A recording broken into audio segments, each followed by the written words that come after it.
Hello everyone, welcome to Edubolt. मैं हूँ educator Sharanya. और अभी तक हमने जो पढ़ाई किया है वो वर्ल्ड की मैपिंग सीरीज़ चल रही थी।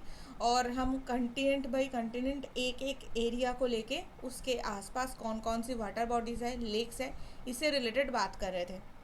तो उसका ये फोर्थ वीडियो है जहाँ पे लास्ट हम आर्टिक एंड अंटार्कटिक के अराउंड जितने भी वाटर बॉडीज़ है उससे रिलेटेड बात करेंगे।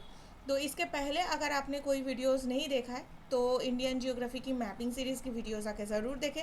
एंड वर्ल्ड जियोग्राफी में भी चोक पॉइंट्स मेजर जितने भी चोक पॉइंट्स हैं and Asia, Europe, Africa, Australia, north and south America की जो वाटर बॉडीज़ था उसके ऊपर वीडियोस आ चुकी है, उसको आप ज़रूर देखें।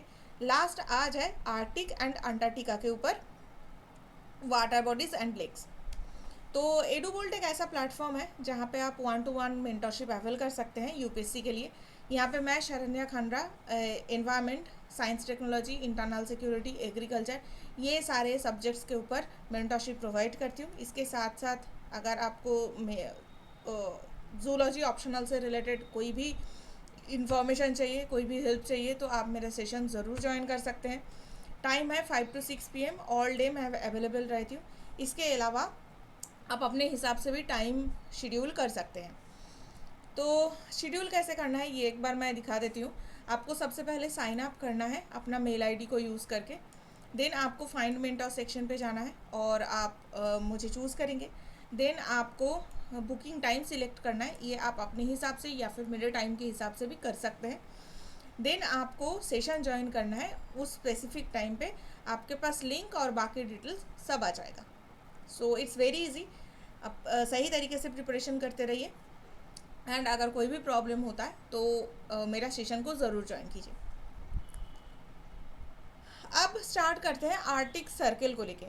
तो आर्टिक सर्कल एक ऐसा एरिया है, ये 60 डिग्री लॉन्गिट्यूड के ऊपर की जो सर्कल है उस एरिया को आर्टिक रीजियन या फिर आर्टिक सर्कल बोला जाता है। तो आर्टिक सर्कल के अंदर कौन कौन आते हैं, जितने भी कंट्रीज़ आर्टिक सर्कल में आते हैं वो है रशिया, कनाडा, यूएसए। यूएसए क्यों? क्योंकि अलास्का यूएसए का पार्ट है और अलास्का आर्टिक सर्कल में आते हैं। नेक्स्ट आते हैं डेनमार्क, जो ग्रीनलैंड के थ्रू आते हैं। नॉर्वे, नॉर्वे का northern region, Sweden and Finland. तो स्कैंडिनेवियन पेनिनसुला में नॉर्वे, स्वीडन, फिनलैंड, ये तीन। आइलैंड में ग्रीनलैंड जो डेनमार्क का पार्ट है, और तीन कंटिनेंट जैसे एशिया में रशिया और यूएसए एंड कनाडा, ये है आर्टिक सर्कल का पार्ट। ओके। तो अब आर्टिक सर्कल के अंदर सबसे ज़्यादा डिफरेंट डिफरेंट वाटर बॉडी कहाँ पे देखने को मिलता है, यह है रशिया में। तो रशिया में यूपीएससी में कभी कभार क्वेश्चंस भी पूछे जाते हैं, ईस्ट टू वेस्ट या फिर west to east water bodies आपको दिखाना है। तो ये कैसे होगा, नॉर्वे के नॉर्थ में ये यहाँ पे है Norwegian Sea, this is Norwegian Sea. उसके बाद रशिया के ऊपर आता है बेरेंट सी, वाइट सी। वाइट सी एकदम अंदर ही घुसा हुआ है, ठीक है, ये है वाइट सी। देन आएगा Kara Sea, Laptev Sea, East Siberian Sea, Chukchi Sea. And इसके बाद ये एशिया कंप्लीट हो रहा है। इस एरिया पे है बेरिंग स्ट्रेट एंड नीचे है बेरिंग सी।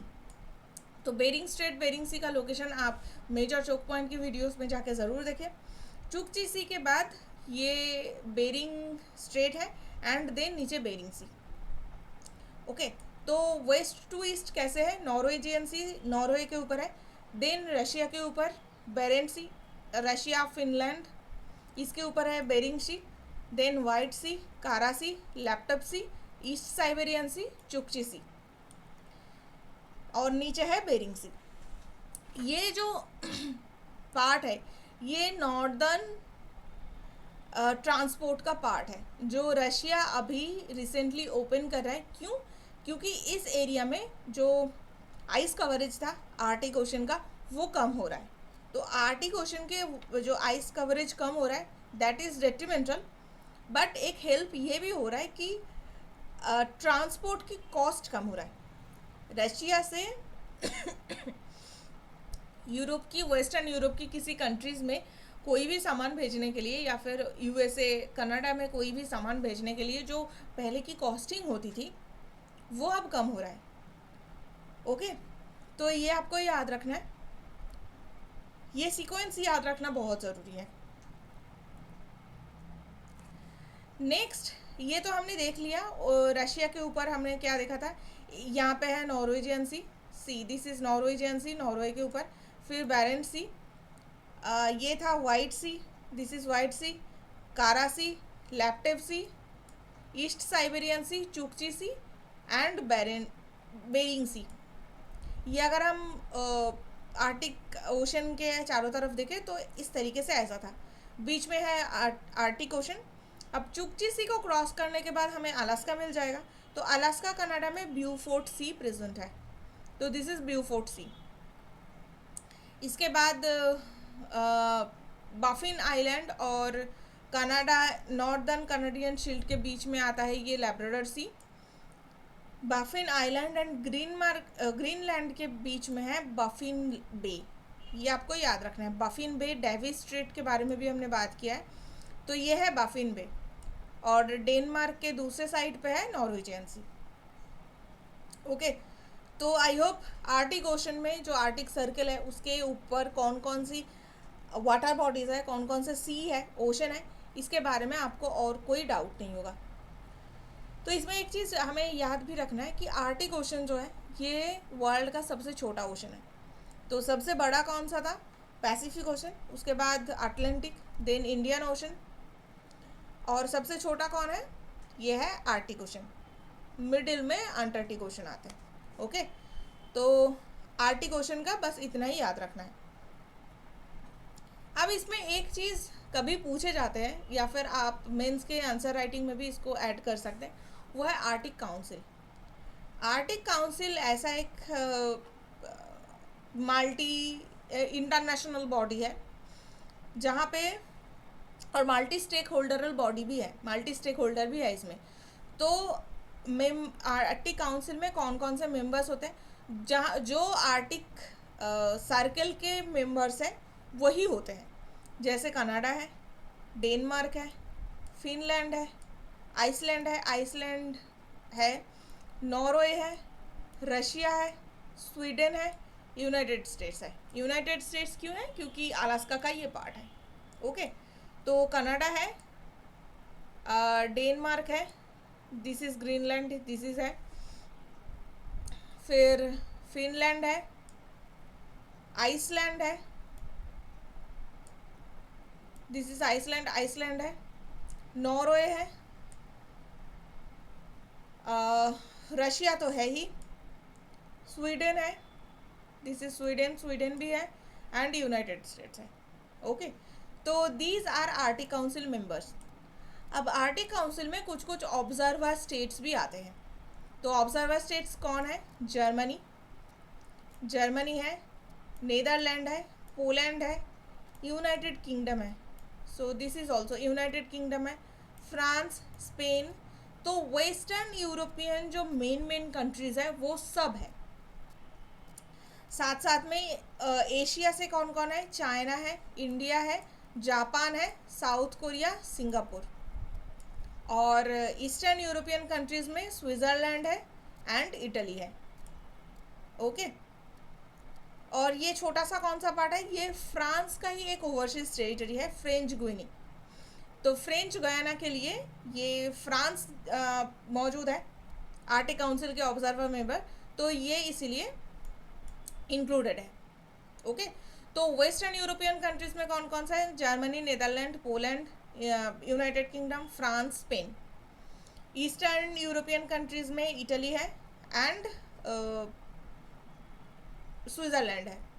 और एशिया में China, India, Japan, South Korea, Singapore. Okay, तो these are Arctic Council members, these are permanent members, these are observer states. तो ये आपको याद रखना है। इसमें एक डिफरेंस अंटार्कटिका के साथ ये आता है, अंटार्कटिका है ग्लोबल कॉमन, तो यहाँ पे हर एक कंट्रीज़ का सेम राइट है, बट ये आर्टिक काउंसिल पे नहीं है। आर्टिक काउंसिल पे ऐसा नहीं है। तो आर्टिक काउंसिल का जो मेंबर है वो उस आर्टिक सर्कल के अंदर के ही लोगों मेंबर है।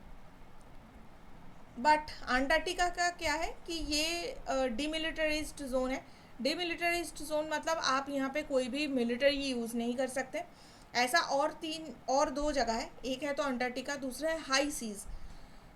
मतलब कोई भी कंट्री के 200 नॉटिकल माइल के आगे, 200 किलोमीटर आगे जो EEZ कंप्लीट होता है, उसके बाद आते हैं हाई सीज।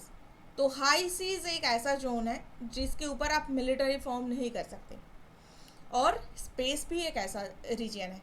ठीक है, तो इसीलिए देखा जाता है अगर अर्थ में कितना भी प्रॉब्लम है, बट जो इंटरनेशनल स्पेस स्टेशन है वहाँ पे रशिया, चाइना, USA, UK सारे कंट्रीज साथ साथ में रहते हैं। ओके, तो that's another topic for another day. But अब देखते हैं अंटार्कटिका की चारों तरफ कौन कौन से वाटर बॉडीज है। तो अटलांटिक ओशन है, इंडियन ओशन है एंड पैसिफिक ओशन है। तो ये पूरा जो पार्ट है, ये पूरा पार्ट पैसिफिक ओशन का पार्ट है। ओके, तो अंटार्कटिका दो पार्ट में डिवाइडेड है, एक है ईस्ट अंटार्कटिका, एक है वेस्ट अंटार्कटिका। तो ईस्ट अंटार्कटिका में इंडियन ओशन है। यहाँ पे एक बहुत ही फेमस आइस शेल्फ है जो नाम है आमेरी आइस शेल्फ, ये आपको याद रखना है। वेस्ट अंटार्कटिका में कुछ कुछ सीज हमें देखने को मिलेगा। सबसे ऊपर है वेडल सी, जहाँ पे रॉन आइस शेल्फ फेमस है। ठीक है, तो ये वेडल सी कहाँ पे है? अगर हम देखें तो इसके ऊपर इस तरीके ऐसे अर्जेंटीना आता है, मतलब साउथ अमेरिका का जो एक्सटेंडेड पार्ट है वो आता है।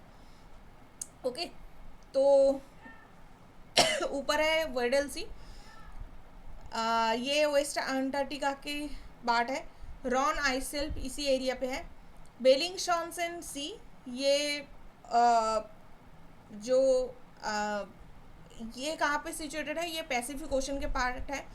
अमुंडसेन सी, अमुंडसेन नाम क्यों है? क्योंकि अमुंडसेन एक फर्स्ट टाइम इन्होंने अंटार्कटिका को डिस्कवर किया था। ओके, तो Amundsen Sea, Bellingshausen Sea and Ross Sea. तो रॉस आइस शेल्फ ये बहुत फेमस है, one of the largest ice shelf है अंटार्कटिका को, ये आपको याद रखना है। ओके, तो अंटार्कटिका में कौन कौन सा ओशन है? तीनों ही ओशन है, Atlantic ocean, Indian ocean and Pacific ocean, और यही सार्दर्न ओशन भी कहा जाता है इसे।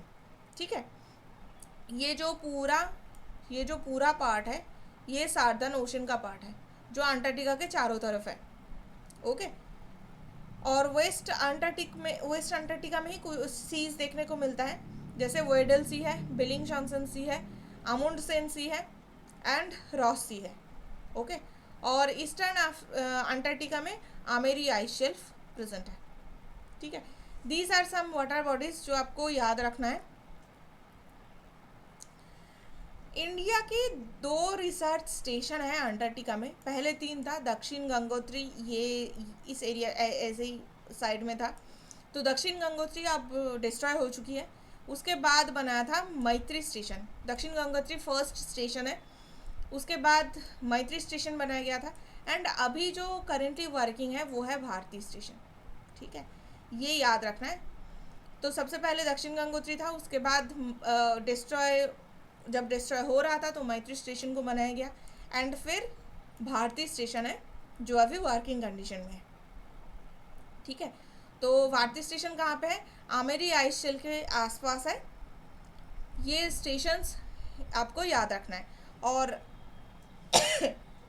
आर्टिक रिसर्च के लिए इंडिया में कहाँ पे सिचुएटेड है?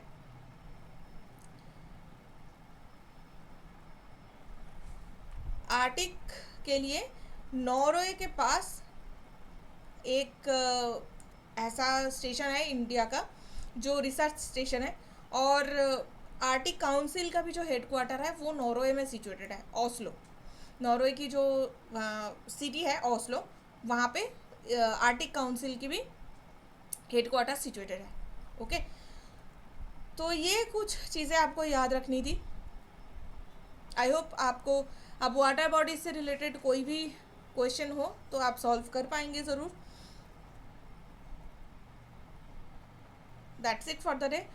तो अगर आपको और भी कोई इन्फॉर्मेशन चाहिए, डिटेल सेशन चाहिए, तो आप मेरे 1-to-1 मेंटरशिप को ज़रूर अवेल कीजिए। Google play store and Apple store में मैं अवेलेबल हूँ। इस मैपिंग के लिए आपको कंटिन्यूसली पढ़ने की ज़रूरत है, एक बार पढ़ के तो नहीं होगा। तो इसके बाद जाके एटलास की जो आपकी मैपिंग की बुक है उसको ज़रूर देखें, ज़रूर पढ़ें। मेरे करंट अफेयर्स की जो वीडियोस आ रही है उसको भी कंटिन्यूसली देखते रहिए, क्योंकि यूपीएससी के लिए बहुत ही इंपॉर्टेंट होता है। एंड अगर आपको मेरे साथ प्रिपरेशन कंटिन्यू करना है तो प्रिपरेशन एट ईज़ मेरी एक टेलीग्राम चैनल है, इसको आप ज़रूर ज्वाइन कीजिए। एडुबोल्ट की जो टेलीग्राम चैनल है इसको भी आप ज्वाइन कीजिए, ज़रूर देखते रहिए। अगर आपको वीडियोस अच्छी लगी है, हेल्पफुल लगा है, तो आप इसे लाइक कीजिए, दोस्तों के साथ शेयर कीजिए ताकि उन्हें भी हेल्प हो, एंड सब्सक्राइब कीजिए to Edubolt IAS। Good luck everyone.